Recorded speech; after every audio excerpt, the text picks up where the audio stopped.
Welcome to episode 15 of Lizzie's Bedtime Stories. I have two guests, Roxy and KL. And Roxy, you're going to be doing the reading tonight, correct? Yes, that is. All right, before we get started, I want everybody to know that you guys are totally cool and awesome and that we're buddies, and I'm very excited to have you on my show. Why, thank you very much. We're excited too. Woohoo! There's two of you. I only heard one voice. One of us isn't allowed to talk. That's not true. It's always true. She's the cute one, so she gets away with the good looks. Oh, I think somebody's trying to get disciplined. Yeah, the one reading. Yeah, I understand that. Anyways. It's a little bit of TMI, but what's an episode of my show without a little bit of unnecessary detail? That's very true, but nothing like this story. So, Roxy, can you tell us a little bit of how you wrote this story, how it came about? Sure. The story we're going to read tonight is Stepping Out. It's basically a short that we wrote, I guess you would call it a missing scene or an extra scene or just something that just didn't quite fit into the book that we're writing, which is called Switching Gears. I am thoroughly excited to read that manuscript. Oh, as soon as we get it finished, you'll be the first one to see it. Woohoo! Dude, I feel special. Well, you are special. Aww. And in so many ways. Well, I'm going to quantify that one, so. Thanks for not qualifying that answer or throwing out, any number of interesting or sarcastic puns. The focus is on your writing tonight and not my idiosyncrasies. That's all right. We all have them. Okay, Roxy, are you ready? Certainly. Okay, go ahead and start. Alrighty, I'll be reading Stepping Out. Jonathan and Adam hadn't really expected to see Mike at the club tonight. Oh, they had invited her just like they always did, but since she had hooked up with Olivia, she'd been missing in action from the club scene. Her absence had been noted, with several disappointed women coming up to them and inquiring about her whereabouts over the last few months. The club had 3 floors. The first floor was the dance club itself, playing techno music so loud that you could hear the bass reverberating through the floorboards beneath them. In contrast, the second floor for the most part was quieter, more of an adult-rated coffee bar that had martinis and mixed drinks in addition to espresso. Jonathan preferred the ambience of the second floor. He liked sitting in a quiet corner so he could watch people and enjoy a drink while checking out all the eye candy. Of course, now that he was with Adam, watching was all he was permitted to do. In exchange, the older Jonathan got to enjoy other men ogling his younger boyfriend until they could leave. Then he got to enjoy the jealous looks shot his way as they left together at the end of the night. It was also fun to guess who would pair off and head for the dark staircase that led to the 3rd floor. The 3rd floor was the most unique feature of the club. That made it one of the most exclusive and sought-after places to go on a Saturday night. You had to be a member to go upstairs, and there was a very good reason for that. The 3rd floor was considered a private club. You had to pay your dues, and in exchange, were guaranteed privacy and safety, as well as protection from the moral police. The 2 men had found a soft, comfortable couch in the back corner of the room where they could sit back and watch the action, and were already several drinks into their evening. So, Jonathan wasn't sure if it was the buzz in his head he was hearing, or a real buzz running through the crowd, until he looked towards the front stairwell. Sure enough, there was Micah, resplendent in her form-fitting black leather from head to toe, striding up the wide staircase from the dance floor below. She was decked out completely, down to the wide leather cuffs on her wrists and the not-so-slight bulge running along her leather-clad thigh. Jesus, she always looked hot in that get-up, Jonathan thought drunkenly. If it wasn't for the fact that the bulge was equipment optional, he was sure there were a few twinks on the floor that would let her do them, if she would even deign to notice them. If she wasn't hot enough in the black leather, she should have been burning up from the steamy looks she was receiving from several women, and even a couple of the prettier boys. Micah stopped dramatically at the top of the landing and gazed around the room, taking in her old haunt before her eyes settled on the two men. Grinning at their inebriated and non-too-vertical state of being, she headed directly for their couch. As Micah approached, it was obvious why she was so popular with the ladies. Her raven black hair held blue highlights that outshone the black of her leather outfit whenever she passed under the small pools of light that dotted the otherwise dim room. The shadowed lighting accentuated the shape of her bare arms, shadowing the cut muscles that casually flexed as they swung loosely with each powerful stride across the room. Every movement screamed predator as she practically stalked through the crowd. That her gait came so naturally and was lacking any false affectation made it hard to look away from her. She looked like a human panther stalking hungrily through a forest of people. But in this case, the shudder she created as she strode by had more to do with desire and the realization that they were sadly not her prey for the evening than out of fear. Despite all of that, Micah's best feature was partially hidden under the rakish haircut that accentuated her chiseled face. In contrast to her dark hair, Micah's eyes were an impossible shade of hazel that were as unpredictable as a summer storm and held all the colors of fall within them. At any given time, they would move from a bright hazel green to almost yellow, with flecks of bright gold that seemed to flare like the sun when her emotions ran high. It was those eyes that drew her prey to her like a moth to a flame. Folding her lean body down into the vacant cushion next to Jonathan and Adam, she spread her long arms across the back of the couch and exercised her right to look completely bored. She didn't have to wait long before a waitress scurried up to her and offered to take her order.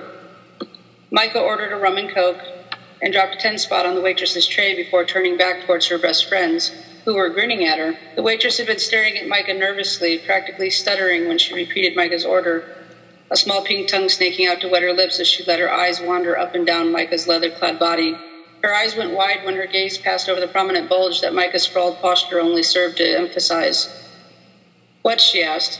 Jonathan was wearing a sloppy grin, while Adam was trying to hold back a very unmanly giggle, especially for a young man as stout and muscular as he was. "You know the waitress was flirting with you, right?" they both asked in unison, resulting in a second round of barely stifled laughter. "Huh," Micah's head swiveled back towards the bar, where the dark-haired waitress was leaning over a bar stool, waiting for the bartender to make her drink. She was boldly eyeballing Micah, even going so far as to lick her lips seductively when she noticed Micah's appraising stare. Micah looked her up and down, and then dismissed her. She wasn't her type, and she told the boys that, even while offering a slender smile in the general direction of the bar. It didn't help to piss off the waitstaff, and it didn't hurt to make them think you liked them. More than likely, she was going to end up with a top-shelf double for the price of a well drink, and she didn't mind playing along a wee little bit to get a sweet deal on her liquor. Some nights she never paid for her drinks at all. Nursing her drink, Micah relaxed for a while with the guys, fending off several questions about Olivia. She wasn't going to discuss her with them tonight. Her confusion was evident, but they were either too far gone into their liquor or too busy with their own activities to stick with the 20 questions game. The one good thing about wearing her leathers was that very few people felt brave enough to come up to her uninvited. What Micah was wearing announced to the world that she wasn't approachable, and if they thought she was, you weren't the right type for her brand of fun. The ones who knew, the ones who wanted what she had to offer, they stayed close but didn't invade her space.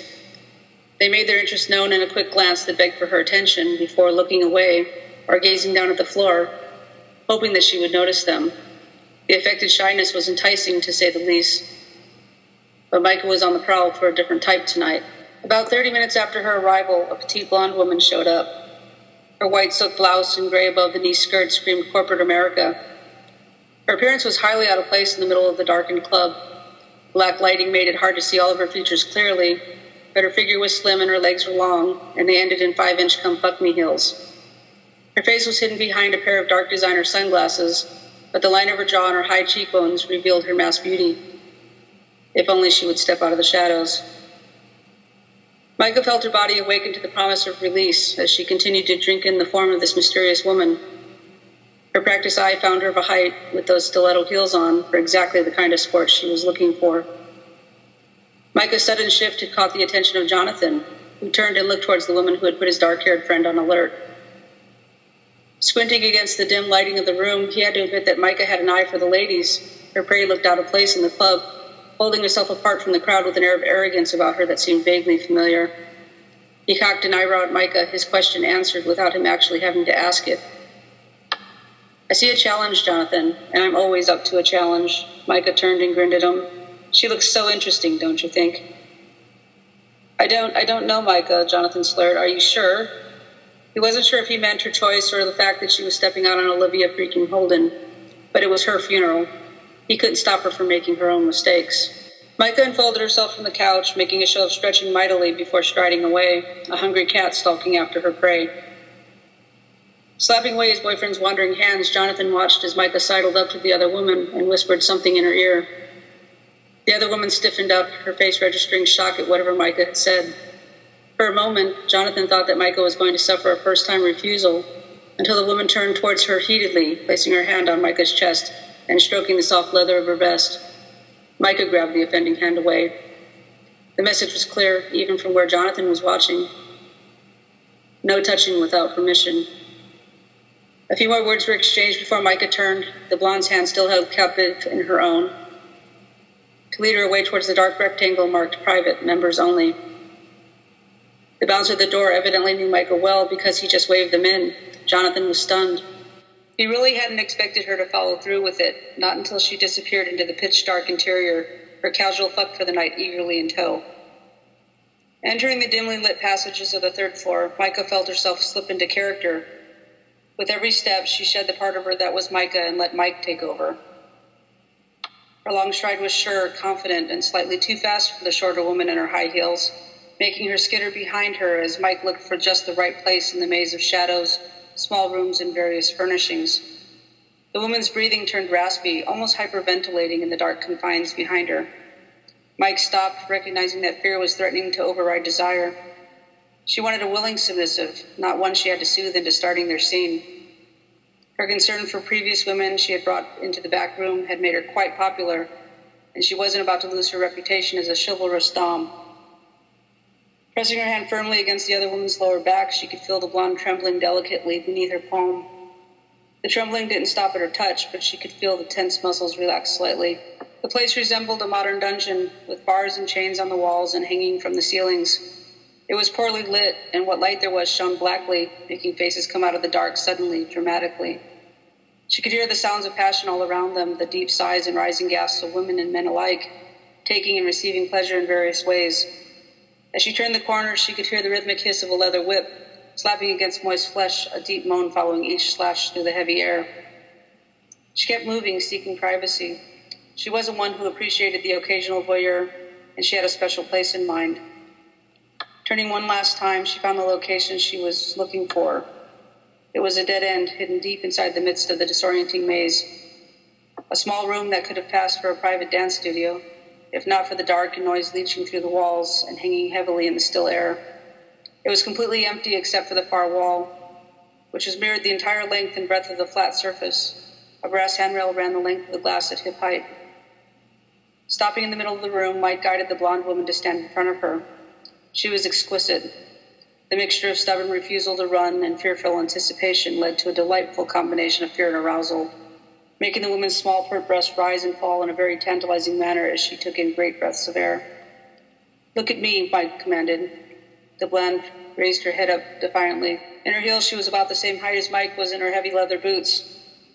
Mike reached out and slid the dark glasses off, revealing dark blue eyes shining violet within the black-lit room. She handed the blonde her glasses and pointed at the corner of the room. "Put your things down there and come back to me." The woman did so without speaking, returning to the same spot she had just vacated. "Good, now unbutton your blouse. Don't take it off, just unbutton it." Mike watched the slim fingers undo the row of buttons one at a time, the slight tremor that had been noticeable at the beginning getting worse as more and more of her cleavage was exposed. Finally, the pale silk lay open to her inspection, the lacy bra beneath cupping firm breasts enticingly, and revealing what she had thought she had noticed earlier. Where the woman's nipples jutted hard against the rough lace, there was also the unmistakable horseshoe-shaped outline of nipple piercings. Evidently not quite as corporate America's all that, then. Reaching out, Mike ran her fingertips along the trembling woman's pulse line, feeling it jump and race beneath her touch. Letting her hands wander, she traced and mapped the flesh between the woman's breasts, along her ribs and flat abdomen, scratching her nails across the soft skin before finally cupping her breasts.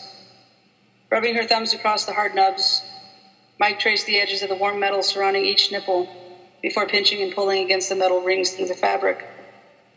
She was rewarded with a low moan as the woman standing before her slammed her eyelids shut in response to the claiming fingers.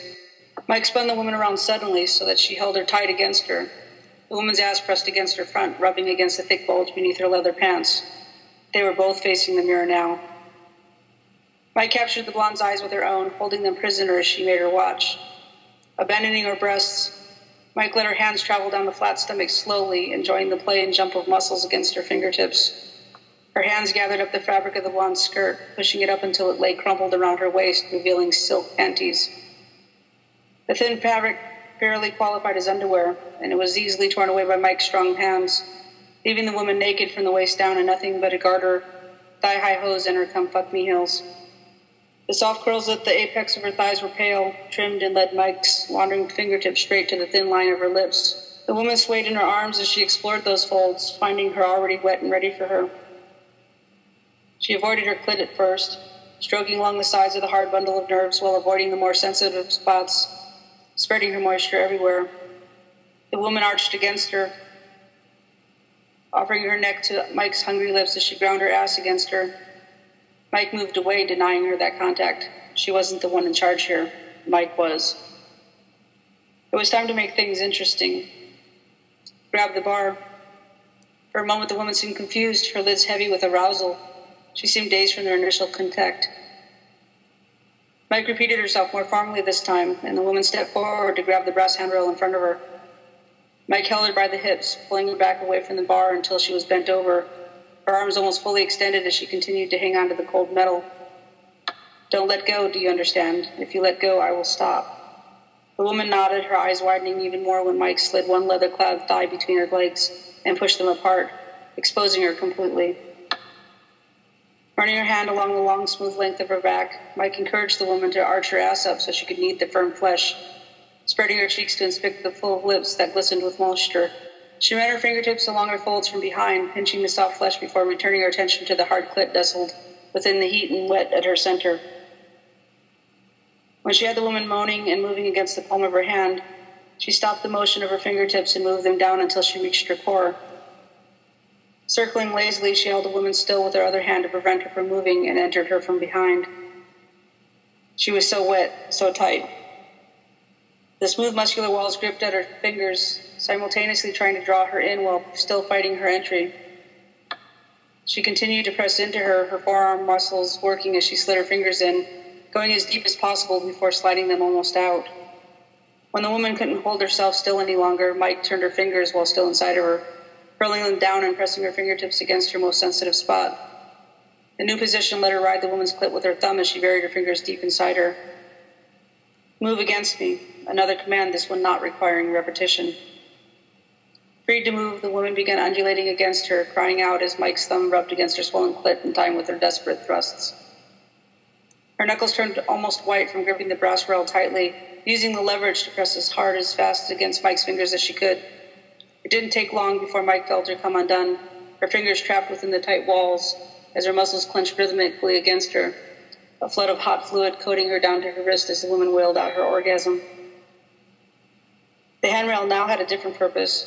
It was holding the satiated woman up as she fought to catch her breath, thinking they were done. Mike had other plans. Unbuttoning her black leather pants, she exposed the bulge hidden along her thigh. She drew out the thick cock attached to the harness she wore under her leathers. She slid its length along the wet folds of the woman bent over in front of her, earning her a sharp gasp as the soft ridges rubbed against the sensitive tissue. She brought the tip of her cock against the woman's core, pushing its width into her inch by inch, until the length of it was buried deep inside. She rocked her hips slowly, pushing against the tight resistance before withdrawing, feeling the other woman slowly open up to her. The side of the thick shaft sliding in and out of the woman before her, coupled with the base of the dildo bumping into her center with each stroke, almost did her in. Watching herself fuck the woman in front of her in the mirror, that alone almost brought her close to coming undone before she wanted to. Lucky for her, it didn't take long. The woman lost her restraint and found her voice at the same time, begging Mike to finish her. She was thrusting back against Mike in time with her hip movements, increasing in speed and force, until Mike was pounding against her almost violently. She wrapped her hands around the woman's waist as she sought greater purchase, making sure the fierce rhythm wouldn't falter. The world was reduced to the wet sounds of the dildo sliding in and out, the blonde's ass slapping against her leather pants as she arched her back into the movement. The woman threw her head back and practically howled as her orgasm took her. The visual imagery threw Mike over the edge behind her as she ground the dildo into the wanton woman, pressing the base into her clit as hard and fast as she could. Struggling to catch her breath, Micah pulled out as gently as possible, letting the exhausted woman drop gracefully to the ground. Her disheveled appearance and glazed-over eyes left no doubt that this was a woman who had just been well fucked and had enjoyed every minute of it. As Micah got everything tucked back in, she watched silently as the blonde woman tried to stand, her legs shaky beneath her. Chivalrous to the end, she assisted her up and offered a balancing hand while the blonde woman awkwardly pulled her crumpled skirt down to a more respectable position. When the woman had recovered her composure, she helped her find her way out of the maze before leaving her to find Jonathan and Adam. Jonathan's expression was obvious. He wasn't thrilled to see the unsteady blonde wander back downstairs, with Micah following close behind. "I'm heading home, Adam," Micah spoke, ignoring Jonathan's drunken glare. He looked pissed in more ways than one. "Try not to wake me up if you boys get home later and decide to have some fun." And with that, she turned and strode away. Staring at her retreating back, Jonathan started in on Micah's behavior, going off on no one and with only Adam to hear him mutter and carry on. Micah's idea to leave suddenly seemed like a good one to Adam, since Jonathan was dead set on making a scene and possibly ruining their night together. Adam tried to get Jonathan off his high horse and off the couch, but he wasn't getting through to him until he pulled the older man's face around and planted a firm kiss on his lips, effectively silencing him for a moment. "Oh, leave off, Jonathan," his boyfriend admonished, pulling his drunken ass off the couch. "Didn't you notice anything at all familiar about that woman, or are you too far gone tonight?" "Huh, what do you mean?" Jonathan looked almost comical, his face screwing up into a parody of his normally reserved self. "Oh, honey, didn't you notice? Let's just say, I really don't think Olivia is going to be that pissed that Micah showed up tonight." Adam laughed and kissed the older man thoroughly before dragging him to the elevator. In his state, Jonathan might just fall down the damn stairs. Micah walked out into the night, welcoming the fresh air and relative quiet outside of the loud dance club. She made it all the way to the curb before a black limousine, long and sleek, pulled up in front of her. The back passenger window slid down ominously, exposing only darkness within. "Micah, please get in." Olivia's disembodied voice floated out of that darkness, her tone imperious and demanding as it always was. Feeling more than a bit nervous, Micah climbed into the car. The tinted window rolled up as they pulled away, throwing her into complete darkness. "Hey, love, are you going to turn on some lights in here?" Micah's question was interrupted by something akin to a bobcat going wild after getting caught in the hen house. Olivia was on top of Micah before she knew it, capturing her lips forcefully before snaking her tongue out to duel with the besieged woman trapped beneath her. Olivia's hands were everywhere, unsnapping the metal buttons on Micah's leather vest to expose her small, firm breasts. The warm flesh of her nipples puckered quickly as they were suddenly exposed to the air conditioning blowing through the car's interior. The cool air was quickly replaced by a hot mouth as Olivia captured first one breast and then the other, sucking and biting until each nipple was hard and swollen beneath her lips. Micah felt insistent hands at her waist, followed by the sound of metal buttons being popped quickly as Olivia undid her pants in one swift movement. Before she could even consider how impressed she was that her blonde-haired lover had learned that maneuver, she felt Olivia's hands shift, her fingers grasping her waistline and tugging. "Hips up, now," Olivia commanded, pulling the tight leather down and out of the way. The harness was unbuckled in record time, and Micah found herself naked and laid out in the back seat of Olivia's car, her leathers discarded and lying lifeless on the floor like a shed snake skin. Her own skin felt new and exposed, every nerve ending focusing on the lines of fire that Olivia's hands were marking along her tanned flesh as she touched her everywhere. "I will only tell you this one time, and one time only," Micah calmly. "If you ever fuck me like that again." Olivia paused for a moment to stare down at the raven-haired beauty beneath her, then slipped her long fingers along folds, slick and hot from fucking Olivia in the club. Micah's back arched into the seat beneath her as she felt those fingers slip deep inside her tight core, sucking her breath in rapidly at the overwhelming sense of fullness as tight muscles worked to accommodate the sudden intrusion. "If you ever fuck me like that again, it will not be soon enough," Olivia finished, an evil glint in her eyes as she emphasized each word with the thrust of her fingers. Picking up her speed, she quickly felt the first flutter of orgasm as Michael's muscles contracted almost painfully around her. "Yes, love," Micah had said those words so many times before, and in so many ways, but she had never screamed them with Olivia's fingers deep inside her, urging her to ride them wantonly as wave after wave of ecstasy coursed through her body. Is that the end? That is the end! You did it. I did it. You know what? What? Listening to you read the story, because I've read the story before as a beta. So listening to you read the story just reminded me of some of the, it's almost like Lizzie's greatest highlights. My own personal sexual experiences popped into my head, especially a particular lover I have in mind. And I was just like, very nice. Flashback? Very good flashbacks. Very, very good flashbacks. Wonderful. That's the point of it, right? Are you okay? One of my ex-lovers was ever tight, almost like always a virgin. So when you're talking about how tight her muscles were, I was like, yeah, I remember how that feels. Okay, so staying out of this conversation. So inappropriate, but isn't the point to be inappropriate? Because the only other option is to be uptight and obnoxious. KL, you can't abandon me. You're my buddy. Oh yeah, definitely. So stop being so quiet. It's unbecoming of you. She is so funny when I tell her that stuff like, I wonder how many people actually like masturbate to our stuff that we read or write. Dear, I think this is being recorded. No, she's not recording me anymore. Yes, I am. No, don't say that. Sorry, that's really good commentary. Because I have a sense that this is going to turn into what should be an off-air conversation. Thank you, Roxy and KL, for coming on the show, even though someone's been utterly silent during most of the interview, which I'm really disappointed in. Sorry. No, you're not. That's true. Don't be coy with me.